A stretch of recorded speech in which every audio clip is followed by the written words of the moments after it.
The first week of academic activities at the Nelson Mandela University in Gqeberha was delayed due to a student protest over outstanding funding, which led to struggles to secure accommodation. Higher Education Minister Dr. Nobuhle Nkabane visited the institution and set up a task team to deal with the challenges facing those particular students.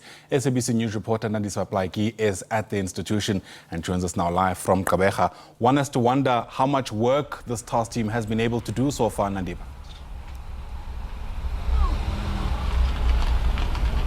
Well, thank you very much, Ayanda. We are indeed here at Nelson Mandela University. We would recall that about a week ago, the students here barricaded the entrance to this university as they were protesting with regards to student accommodations. Well, the Minister of Higher Education was here on Monday last week, in which he had enforced that there would be a task team deployed so that they can deal swiftly with these student accommodation issues. But speaking to the SRC today, they have said that they haven't seen the task team since Monday, but they did raise these issues and that they were promised that the task team would be working from this Monday, in which they are hoping that these issues would be resolved.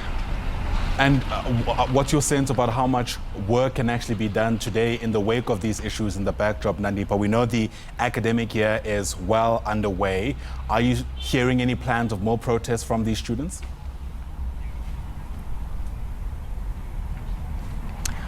Well, we haven't heard any plans of protests from the students.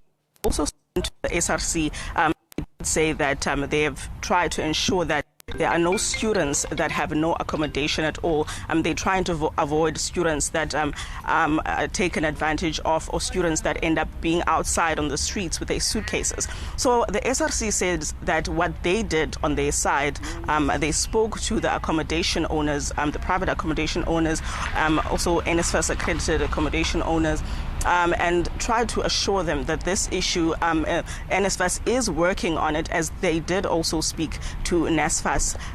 They did try to assure the accommodation owners that this will be sorted. So they say currently no students that have no place to sleep at all, even though their accommodation is not sorted permanently, but they're saying that they tried all their best to ensure that these students are placed in those accommodations through liaising with the accommodation owners.